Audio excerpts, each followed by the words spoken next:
Bloomsbury was one of the earliest of London's squares, developed in the late 17th century by the 4th Earl of Southampton for the wealthy upper classes. It was originally called Southampton Square and is also just a short walk away from the British Museum.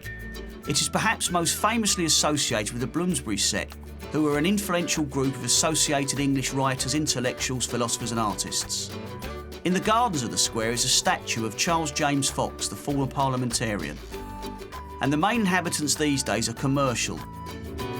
Bloomsbury boasts some of the most splendid squares, gardens and parks in the whole of London. The major development of the squares that we see today started in about 1800. The 5th Duke of Bedford removed Bedford House and developed land to the north, with Russell Square at its centrepiece. Most of the square's gardens are open to the general public. These blooming and charming pockets of green spaces are steeped in history and are closely associated with philanthropists, intellectuals, writers, artists, bohemians, freethinkers and radicals.